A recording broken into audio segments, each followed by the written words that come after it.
बोले सोने हाल सासरी अकाल।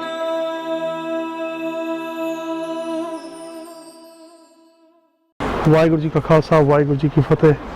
Welcome to a somber edition of Encounters here on the Carl channel. Today we broadcast live from West London, Kensington, the scene of much tragedy since the 14th of June, where a fire from one flat engulfed an entire building. Just a week after an election where austerity was one of the main running themes, and it was being justified by money trees and a somewhat perceived as a somewhat callous government. But the apple doesn't fall far from the tree, and as Margaret Thatcher was accused of many things, and destroying society and communities was one of them, so Theresa May appears to have done the same, at least here in West London. We're going to get across and speak to a few people and see what the reality is on the ground. We have been joined by Angus Walker of ITN News, who will give us a background on what he's seen. Not a background on what happened or what didn't happen, but just what he's seen since he's been here. There is a underlying sense of abandonment amongst the community here. There's no sort of ostensible presence of any authority here. It's almost as if it's left to charitable organisations and religious organisations to look after one another. And you know, Angus, hopefully you can elaborate on that for me. Well, I think that's right in your assessment. I mean, you know, as a journalist, I've been down here for a few days and talking to many local people. Clearly, it's charities, churches, mosques, places of worship, people coming together, Muslims, Christian, Jews, all coming together. But a lot of the religious organisations have been at the forefront, on the front line, providing that aid and assistance, which many say the government should have been providing. I mean, people have been saying to me, where are the big tents with people with high-vis, with Department for Communities and Local Government on the back? Now, a lot of work, to be fair, is going on behind the scenes, but people here have been really crying out for a much more visible presence from local and central government on the actual streets, and that's what they say has been missing, and that's why they feel that they have been in some way abandoned and ignored. And then they think, well, is that because we are mainly poor, mainly immigrant families? Is it because we don't have any power ourselves in our communities? Would this be different if we were richer, if we were different class? And for example, people have said to me, when you have flooding, let's say in Cumbria, the troops are deployed, and they were saying, where are the troops here? Maybe to help with distributing aid, maybe to help with lifting boxes of clothes and water and moving it around in army trucks, for example. These are the sort of questions that I've heard over the last few days that are being asked by people who feel that somehow government is being very slow to respond, and they want to know why. As we've been here, it's come to our attention that an announcement has been made from Downing Street, Yes. of possible financial aid, Yes. to those victims. Yes. A figure, from what we understand, is £5,500. That's correct. Do you think that's adequate? People 4 I've days? spoken to say the money is an insult. Yeah. Because it's £5 million that's been put in a fund by Downing Street, and tonight they've announced that immediately people will get £500 cash and £5,000 into a bank account this week. Right, so £5 million in total, and out of that is coming these 5,500 payments. Well, people have said to me, let's say 120 flats, divide 5 million, you get around £40,000. If you're talking about 500 tenants, divide 5 million by 500 people, you get £10,000 each. And people have said to me that money they feel is an insult. And if you talk about where that money is also meant to go, and it's also meant to cover funeral costs, for example. Let's say the cost of a funeral is £8,000. So if you're sort of getting into the £10,000 per head figures, then and £8,000 is spent on a funeral, leaving £2,000. You know, the money so far, it seems to have been rushed out as a payment, but it's certainly people feeling that I've heard people say to me that money is an insult. There's a sense of abandonment, a sense of despair. Do you see that turning into a frustration that leads on to any kind of disturbances? Well, I don't think we've seen any disturbances. I mean, people have... forthcoming? Do you think? Well, I mean, it would be very wrong to try and forecast disturbance from people. People have been really good-natured. What people have been doing is showing a great deal of love to each other, absolutely. From across classes, religions, all sorts of people coming together to help each other. As we see all around us. I've been here for many hours every day, talking to people at night, in the morning, and so on. That mood is of communities coming together and helping each other. There is anger, no doubt about it. There is frustration, no doubt about it. But people are being very sensible about this and making sure they project their anger at the people who need to answer the questions. Government figures, central government, local government, trying to get the answers from them and hoping that they will get answers eventually. So I think that the communities have realised that the last thing they need to do, especially at this time when so many people are grieving and mourning, is to create trouble or something. Yeah, absolutely. Yeah. Angus, thank you for that. Appreciate your insight into this. No worries. So yeah, that's a journalist who's been here for four days, has understood and can see the despair, the sense of abandonment, and the reasons for it he can't go into because he doesn't know. What he does know is that there has been a unity here between ethnicities, between races, and even between particular members of different classes. Whether that continues, whether it doesn't, depends on the government action from here on in. Okay, we're here still at the memorial where the majority of the sympathy notes and messages and even signs for people who are still missing are congregating in mass. And we're joined by Ebony, who is a local resident, and basically all we were trying to find out was what happened, and there was rumours of sort of complaints beforehand that the fire regulations weren't quite right. Nobody had been given advice on what to do in the event of a fire.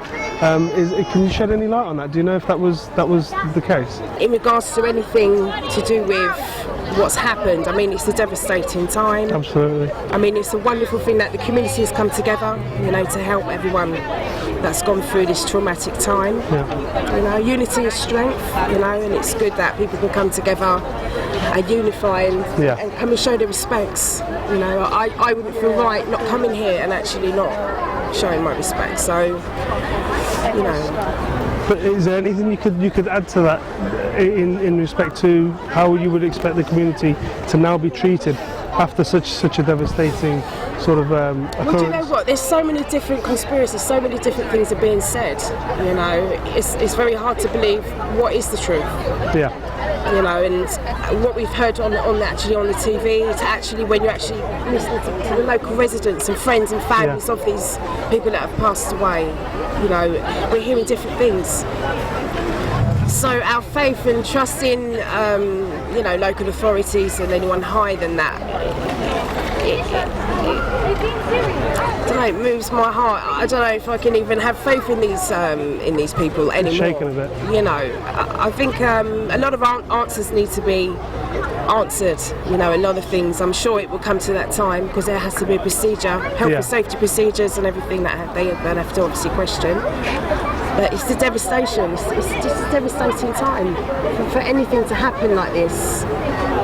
Ebony, thank you for taking your time out and speaking to us. Appreciate that. Thank you.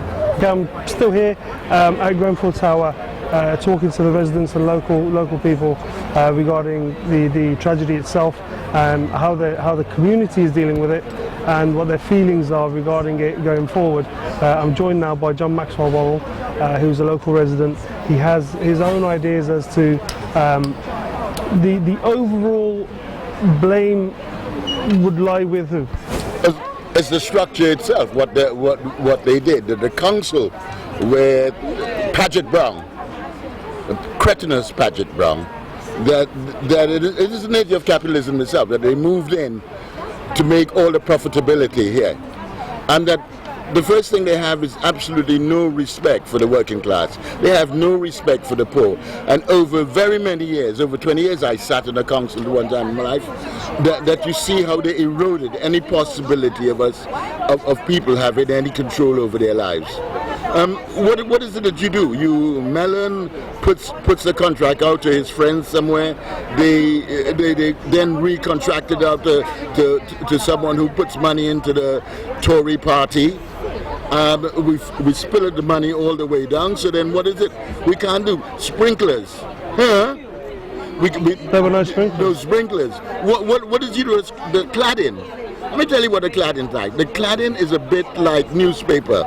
If you like newspaper, it goes all the way up. Everybody knows that. There was someone said, listen, I'm looking at the cladding. He put it on his phone, and the thing went up. He saw that happening. So it was much more than an accident waiting to happen. There's a report from Edward Daffin who said, listen, this is an accident waiting to happen.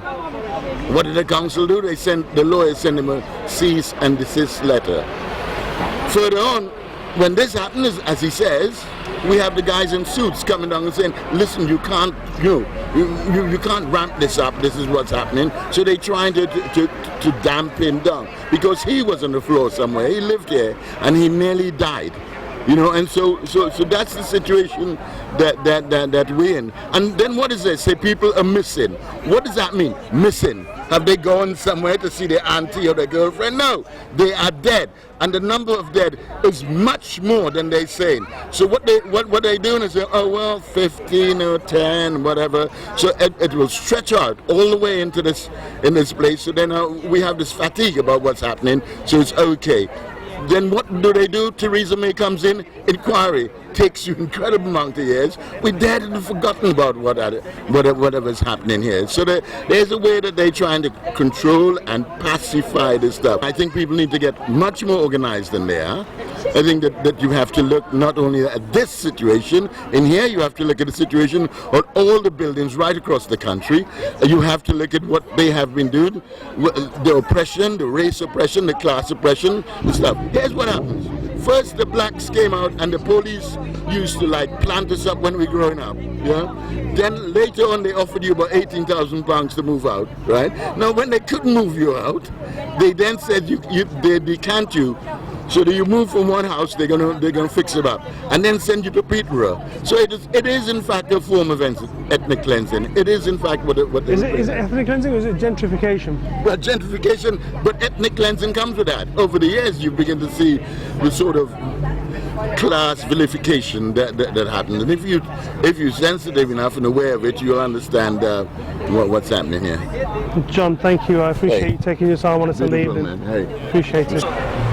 Very good. Fataji, I'm joined now by Priya. She's a local resident here from North Kensington.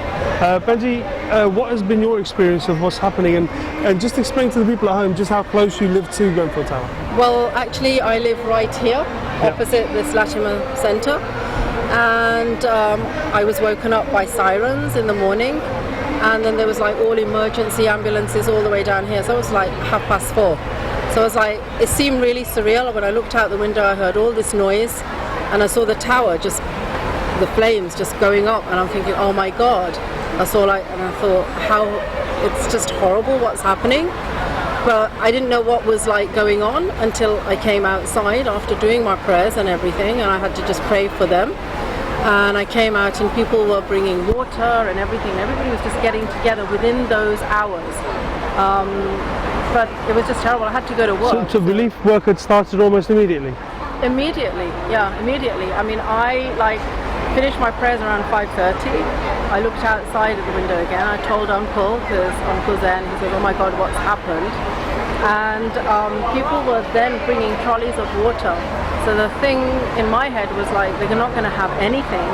So what I'm going to do is go and get some food and drinks and fruits and things like that, something that they can eat straight away. Because obviously they're going to be shocked, they're going to be wanting something. Yeah. So with regard to what you've seen that morning and the response and the the unity of the community was almost immediate. People are gathering, water gathering. With regard to those actually affected, how quickly were they sort of identified, and was it the community that was helping them, or was it the first responders? Well, the people in the fire? Yeah. Well, we didn't know what was happening. we weren't allowed close to it. I didn't even go that far, but other people that I spoke to, they weren't allowed to go close, so they were like, the police kept There was a them away. cordon.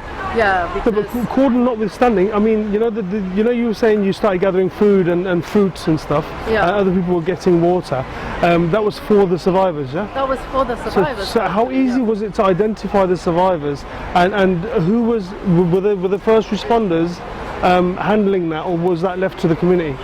It was left to the community. There was no council people, there was nothing. People just got together. I mean, people here at the Latimer Centre, because it's a Christian Yeah, church, absolutely, yeah. they were just like, they said, we don't know, we're just like doing what is right. This Latimer Centre is pretty much ground zero for the Grenfell Tower. Yes, it was. So And then this there's has been other the focal centres that point. have opened up Yeah. as well. But this has been the focal point. This is where everybody kind of came. Yeah. And about victims, it was difficult to see who was, you know, because everybody was traumatized by the effects of it. Absolutely, yeah. So it was difficult. I think in the next day we saw there was a lady and she'd lost, you know, children and everything, and she was like, I could feel her pain. But I haven't spoken to any other of the victims. The atmosphere here is one of absolute unity. That there are sort of people of the Islamic faith, Christian faith, Sikh people, Jamaicans, Africans. There seems to be a sense of community. Is there, at the moment, there's a lot of sort of rumours being spread left, right, and centre, especially with regard to the number of fatalities and the total number of deaths. Are those numbers being accepted by the entire community, or are they certain sections? People are angry. People want answers Absolutely, to the yeah. questions. They haven't given us a definite amount of people. I mean, there was like yesterday, I think the police said there was like 58 people. Then somebody else was saying, well, we know, and this is, I don't know for a fact. That's speculation. Yeah, speculation is that like in one room, there were 42 bodies. So it must have been they were trying to, you know, get saved. They thought they were going to be safe there in that room, but obviously not. So we don't know what's the actual truth yet. So it's been a few days now, but the absolute truth, we don't know. Community have been great because you've got the Sikhs, you've got the Muslims, you've got everybody getting together.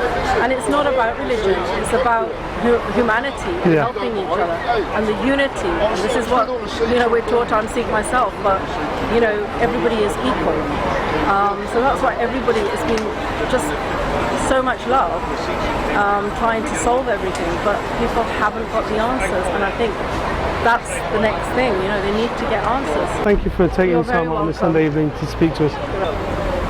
Okay, we're still here at Grenfell House, talking to the people who are affected, not only affected, but those who have almost sort of paused their own lives, put them on hold, to get themselves involved in the humanitarian effort after the actual tragedy itself.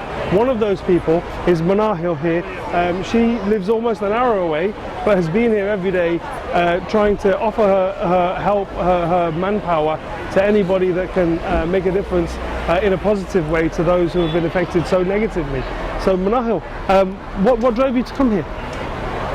So I was at home, and obviously I'd heard about the incident that happened the night before, and I'd finished work and I was watching the news and everything, and we hear about how much the aid is coming in, and Yep.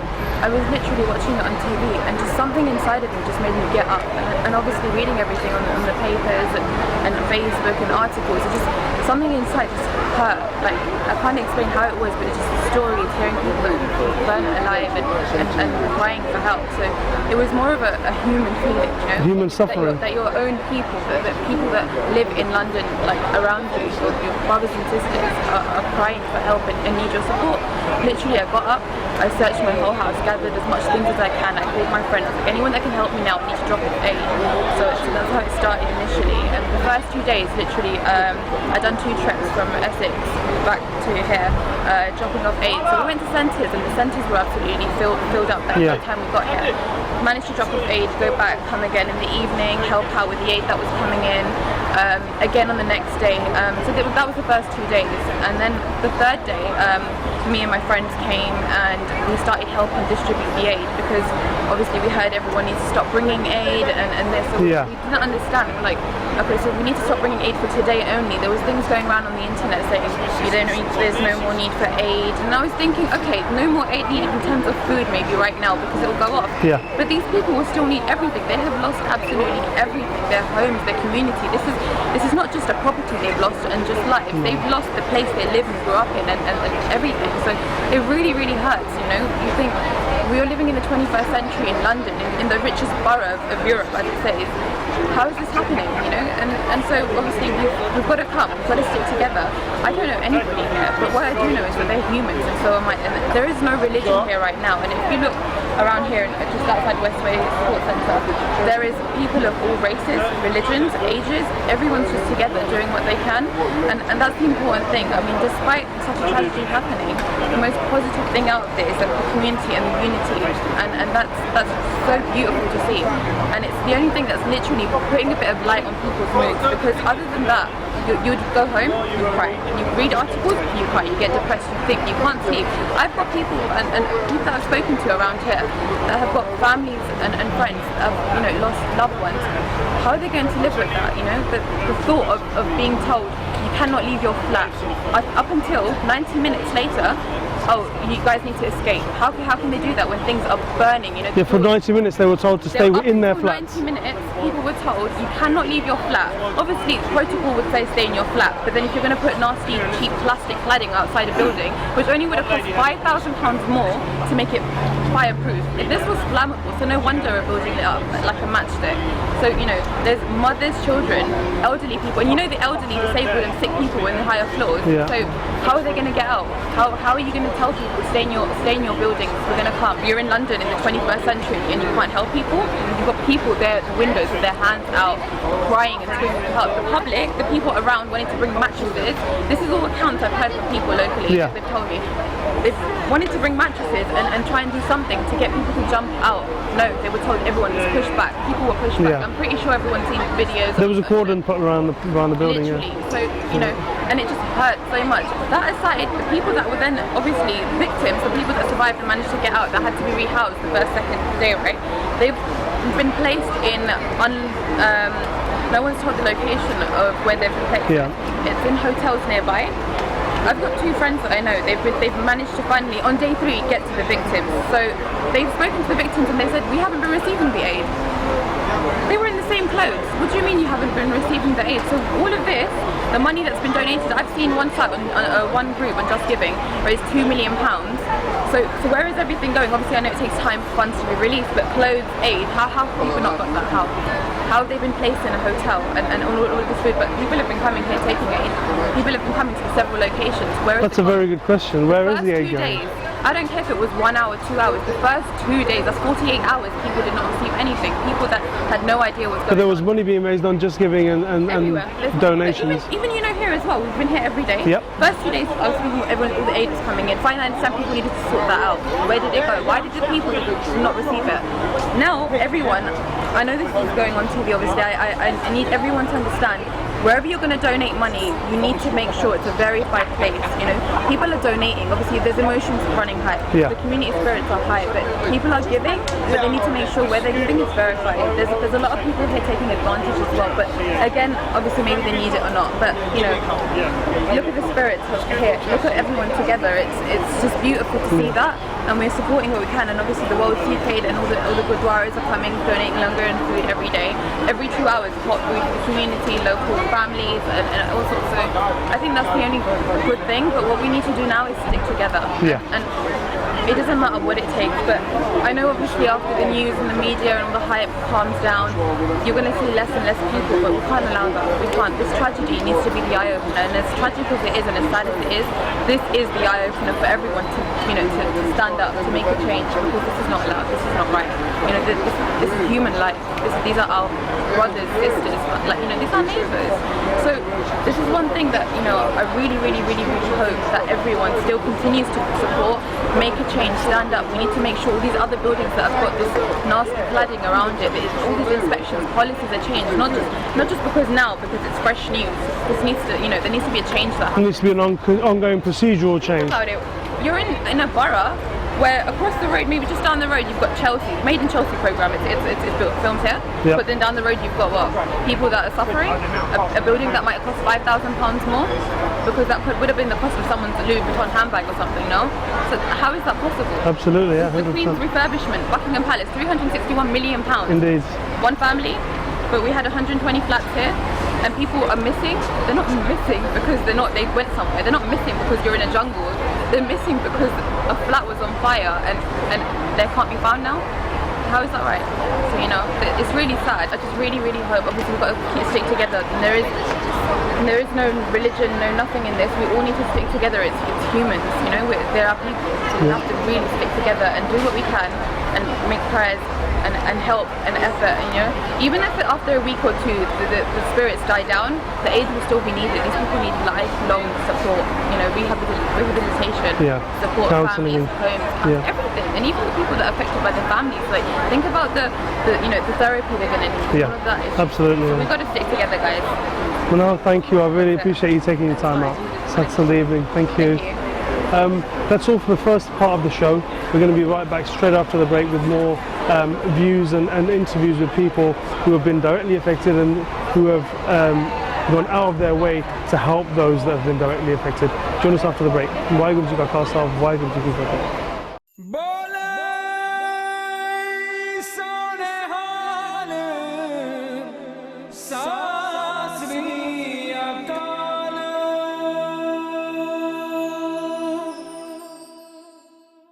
106 ਦੇਸ਼ਾਂ ਵਿੱਚ ਦੇਖੇ ਜਾ ਰਹੇ ਅਕਾਲ channel ਦੇ ਕੋਲ ਦੁਨੀਆ ਦੇ ਕਿਸੇ ਵੀ ਕੋਨੇ ਤੋਂ ਲਾਈਵ ਜਾਂ ਡੀ ਲਾਈਵ ਕਰਨ ਦੀ ਪੂਰੀ ਟੈਕਨੋਲੋਜੀ ਮੌਜੂਦ ਹੈ।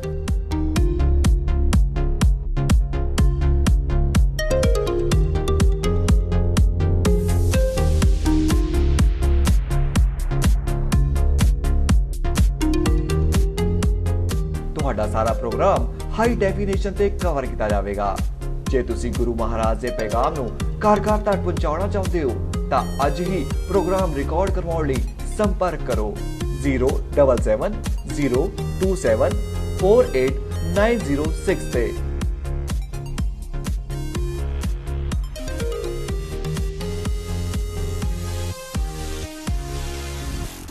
बोले सोने हाल सासरी अकाल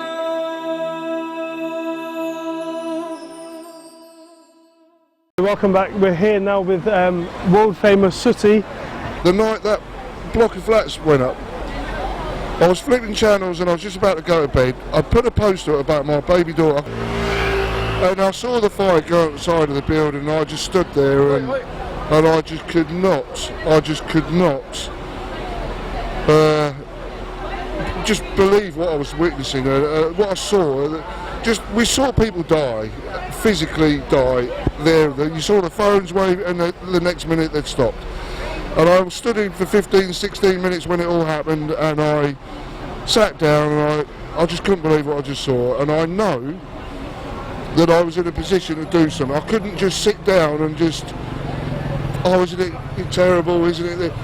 I just knew that I could do something and I wanted to. So the next day I've got friends at the Westfield Community Centre. I've got business that I do in there, so I know 3 people in the Westfield Community Centre that work there haven't returned home. So, and one of the CCTV guys. 3 of the people that work with you at the Westfield Centre. Well, these were living in Grenfell Tower. There's people who lived there that I've met and I know in the Westfield Centre that lived in the flats. Yeah.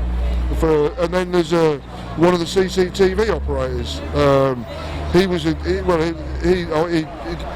remained nameless, but He's a veteran of the King's Cross bombings. He witnessed all of that on CCTV.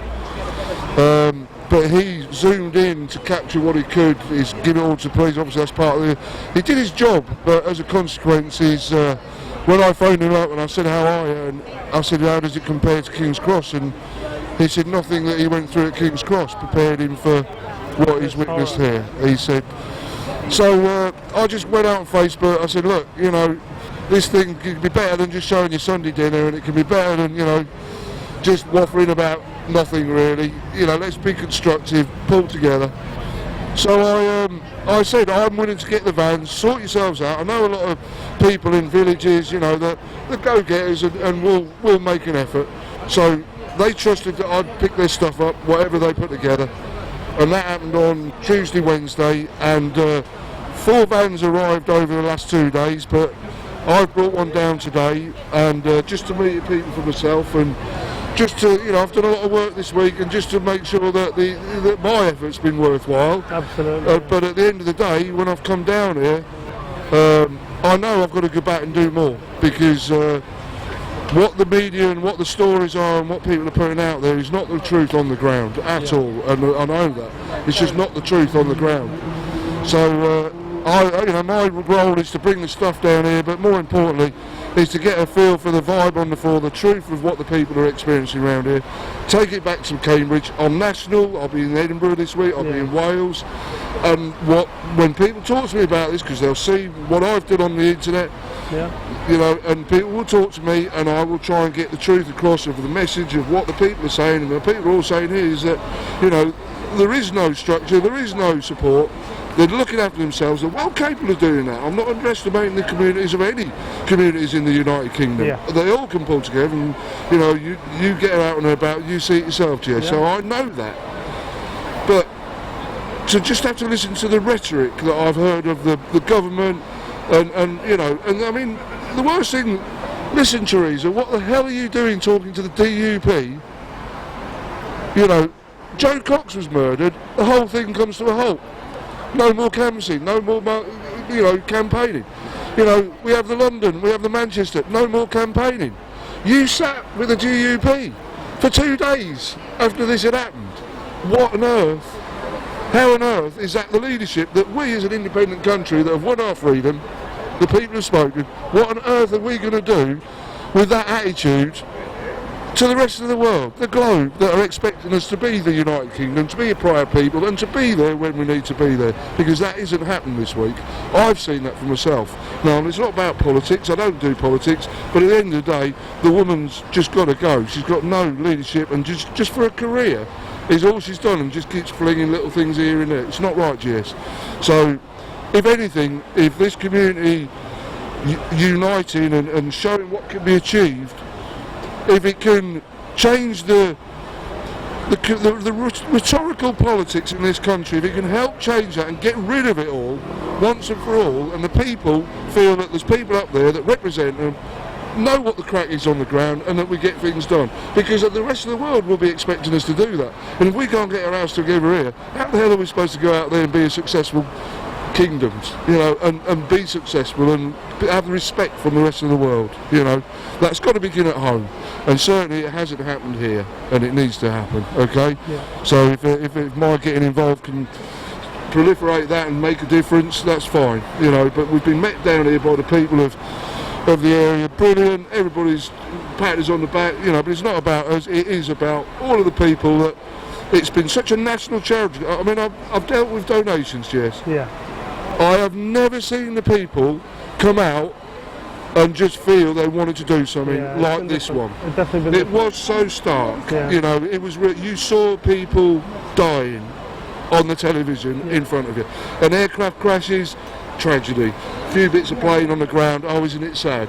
You know, even the bombings lately. At the end of the day, you see a London bus and you see a bit of ticker tape, but to actually see this in front of us, just the whole lot, hours, just go up, long hours, and that's a national tragedy, and we all are feeling that. So I've seen lots of things going off on Facebook, what people are getting up to, but here, when in Cambridge, all the villages, the people just roused it up. And yes, I've got lots of stories I can share with you of people that just genuinely have got a heart pouring out. It's not words, it's action. And we've had 5 vans of gear down here, and action speaks louder than words. And Cambridge United rallied for the people down here in London, and we do it wherever when there's a cause, but this cause is the best one I've ever come across in years, I can assure you, and I've dealt with some crap, Jay. So thank you. That was Sukhdeep Singh, who was an individual. He's no organisation, he's no donations and bank accounts. It's literally seva, and he's a chardi kala fella. I'm now joined by Antonia, who is the chair of the Movement for Justice. Antonia, break down this leaflet for us in a second if you can. Wow, in a second. Well, I mean, Day of Rage is really about everything. The total disregard for so many lives that is expressed in what happened at Grenfell Tower, and is just true, has been true for a really long time. And we've felt so much anger and solidarity and sadness about everything that happened here. It's to express that rage, which I think is really shared. So we're inviting people who want to march and who want to express that to come with us on that day. The fury and the disregard of life and the racism of it and the anti-poor, nature of it is just so unacceptable. That is a feeling that anybody visiting here cannot go away without understanding that feeling. That feeling's omnipresent here, isn't it? Yeah, it is. There's so much anger. We've had a response from people who I just agree, and the idea of going all the way from Shepherd's Bush to Parliament, it's a long walk, but it hasn't fazed anyone that we've talked to. People have responded and want to march. There's anger, there's grief, there's a lot of emotions. But for those who want to march and bring down this government, which is the demand, who do see it as precarious government. What does that mean? When you say bring down the government? There's no confidence in this government, and that people are going to say that and organise around that. Yeah, I mean, one way or another, the same people who have been in charge of the decisions over people's lives cannot remain the people making the decisions over people's lives, because they've failed. They've cost people's lives. Their policies kill. They've killed people. They've killed people here at this tower, and they've killed people time and again, over the austerity policies, over letting people drown in the Mediterranean. There's so many things that I think it's like there's a tension that's built up for a long time, and that anger has to come out, and it has to demand something, because it has to see a change. And I think that, do you envision this being a peaceful march? It's going to be really loud. It's going to be militant in that sense. Non-violent. The thing is, I'm not expecting this to be riots. We're not calling for riots, but to be honest, over the last few days, you kind of feel like it would be no surprise it would be no surprise with the feeling and the level of sort of abandonment and despair here. Yeah, but we're gonna keep a focus on knowing that the violence in this society has been things like letting people burn in their homes. Absolutely. That's a violence that's not matched. So I'm not going to be, attacking the anger and that people are feeling and how that comes out. What we're trying to do is to set out some way that can win change for all of the society, that can bring the anger and the desire to unify and fight back and bring that out, because a lot of people have also come here wanting to offer to help, and it's kind of crazy that no one believes really there's enough survivors to help. There should be more survivors.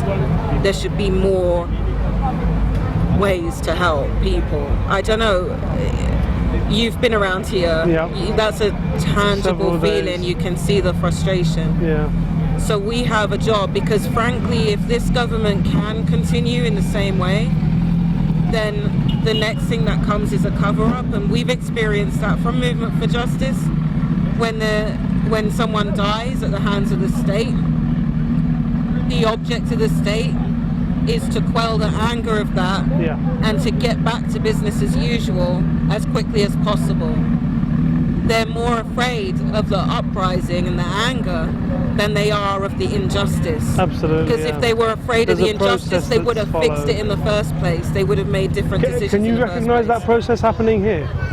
Yeah, I think that they've done pretty badly. I think everyone is generally, I mean, from everyone you talk to, have felt like not supported, that there's a lot of volunteers and the community has Yeah. done a lot, and I think the community have described that many times. Without the backup, the backup's been really slow in coming. But I just think that, to be honest, that the fear for the government is about damage limitation rather than, about the injustice or the help. I think that their fear, like I say, is greater in terms of damage limitation than it is, for concern of people. If they were people that had the concern of people, this wouldn't happen.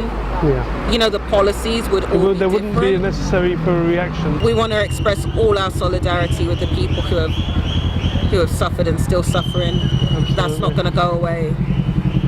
We want to offer and just do whatever we can to make sure it's not under a carpet, and to make clear to this government, for everyone who's ever lived in council housing, high-rise flats, ever been one of the people who's kind of shoved to the corner of the society, is treated like nothing, that times are going to change. Times are going to change. The election was a change, and a young generation really Came out and voted for the first time ever. Yeah. They took that majority away from Theresa May, and all that she took for granted was gone as a result of that and the efforts of especially young people. So this march is to make sure she doesn't behave like that didn't happen. There's something we need to take some hope that there is a new generation who are not going to lie down for this. We're going to stand up and fight for justice. Yeah. Thank you, Antonia, for taking your time out on Sunday to talk to us. I know you're busy. And thank you for that. We're joined now by Sister Ruth, who is a local Catholic nun and lives opposite Grenfell House. And alongside her is, of course, our very own Councillor Chaz Singh from Plymouth. Basically, Sister Ruth, if I can I ask you, at what point did you become aware that there was an issue in the area? I live opposite the burning building. I heard all the fire engines and fire brigades very early. That woke me up. I looked out of the window and the tower was in a huge fire. I was shocked. I ran to the church. I worked with all the local churches and all the mosques and the Jews, Hindus, Sikhs, Buddhists and everyone else. And I went in the church and it was full of Muslim women sobbing, because most of the people who died in there were Muslims from Morocco, although there were people from all different countries, and Christians and Orthodox and Catholic and Protestant. So I was praying with them and they were sobbing because they lost children and relatives and friends. It was horrible. And then I went all round praying with everyone who was all crying and sobbing. And it's been dreadful. I've never seen such grief in all my life. But then the grief turned to anger, because the landlords had ignored all the warnings about the danger and for 10 years, and the Kensington Council ignored it. So they're responsible for covering the building with plastic foam, which caught fire and spread very rapidly. It's bound in some countries. So they're responsible as criminal murderers, and after this, all this help we're giving. Potentially they're guilty of corporate manslaughter. Very much so, very much. But there's been no judicial sort of we're going to, after all this grief and help, we're going to organise a campaign to force them to tell the truth and not all the lies. Absolutely. And get them in prison and fine them for compensation for all these innocent people who've lost everything. the response from all the world and all over Britain and London, I've never seen anything like this in my life. I've seen terrible suffering and grief, but never such an outpouring of help from all the races, all who all live around here, all the religions who all live here. Buddy, is today you've been coming regularly, or today's the first time? No. We were actually at a family function yesterday over the weekend, and on the Sunday I said to my wife, before we go back, we want to come along and do some seva, even if we do a few hours, whatever it takes. Seva is in us, it's in our blood, it's part of what we do. Yes. And as Sikhs, it's important that we show our faith and what we do. And just walking through here earlier on this afternoon, we came here, and you know the turban is such a powerful sign of who we are. Yeah, and the bangle. Random people who I don't even know, you know, being able to say thank you for what you do. I said, I haven't even done anything yet. But as long as they see those people who are doing that seva with the identity, the most visible sign of a Sikh, they see that seva being done. It's a huge lift to our identity, and the fact that we take it for granted, and we sort of like say, you know what, our identity is our pride. We are the pride of the Panth. You know, we have to make sure that at the end of the day, keep this, and we can keep faith. Keep faith. People will see who we are, what we do, what we're about, and how we carry out seva. And you're going to drive the van 7 hours from Plymouth. Yeah, and hopefully we should be having a van.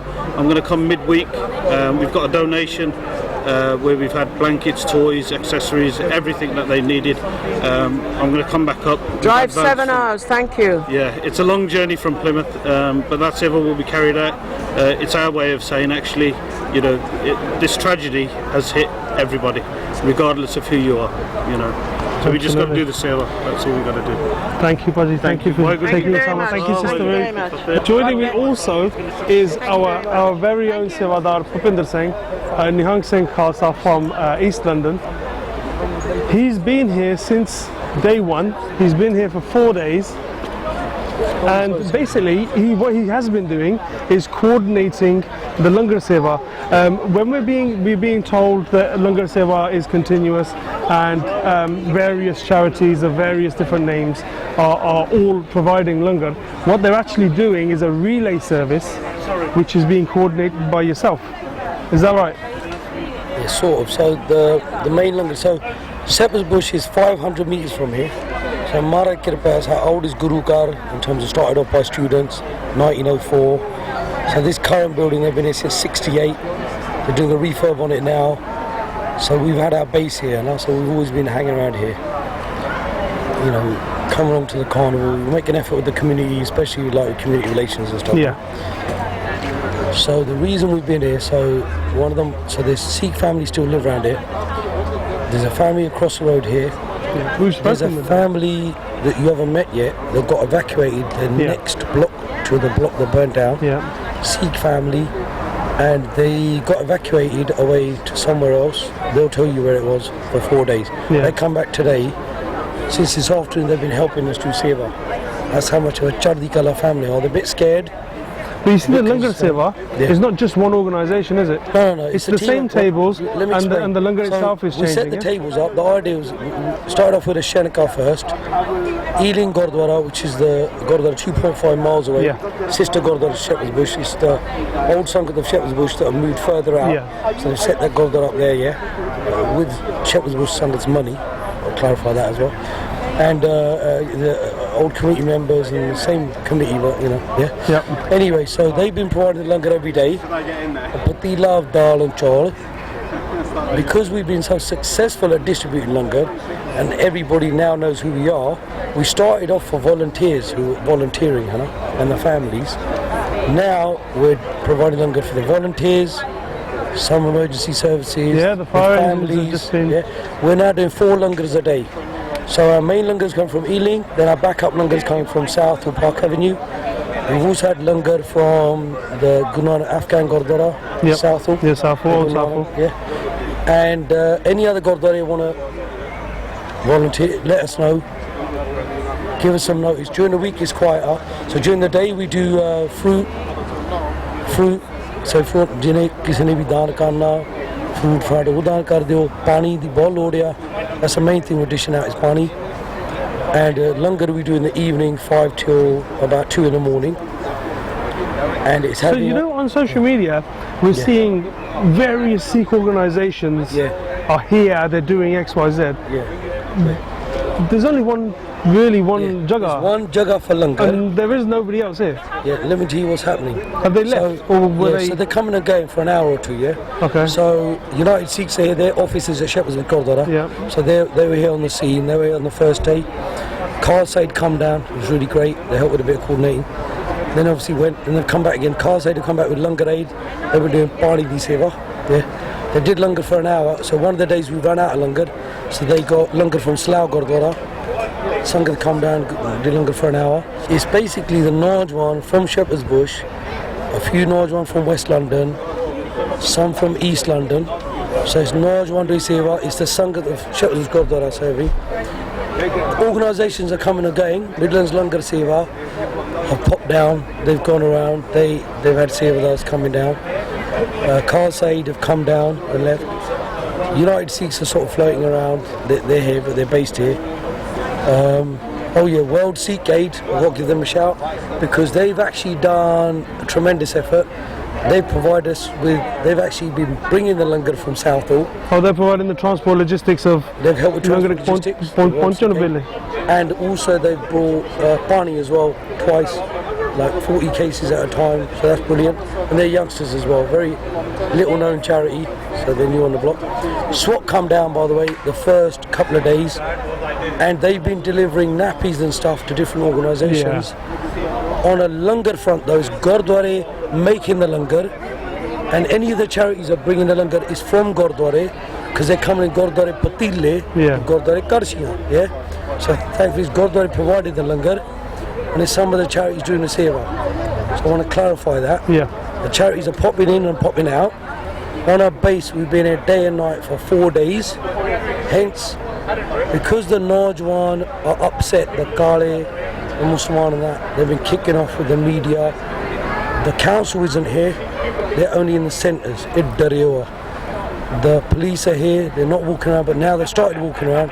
We had to go at them, because the youngsters keep doing Laranya. With the media, the reason I've been on the media is not on purpose to have wanted to, it's just that they asked me to coordinate because I stopped the Laranya between the upset Najwan, whose families have died, who are doing seva, and other people that are helping out. So this is Grenfell Tower. This is the morning, the questions and the confusion.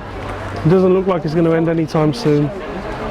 There are people, getting politically active. There are marches planned.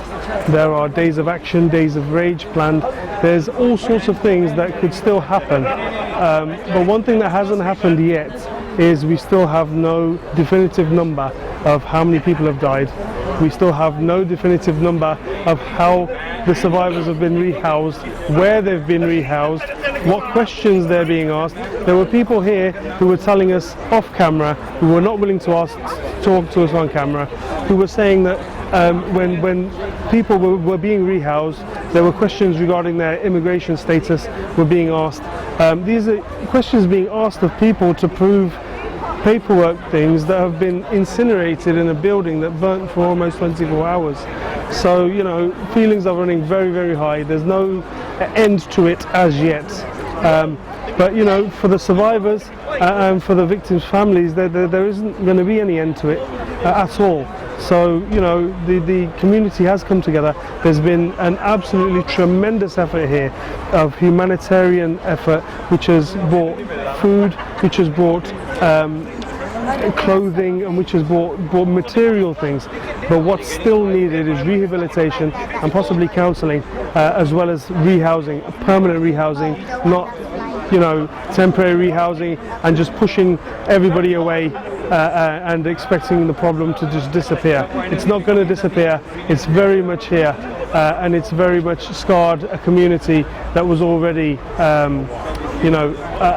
odds with the authorities that claim to represent them. But that's been encounters this week. So until next week, we bid you Waheguru Ji Ka Khalsa, Waheguru Ji Ki Fateh.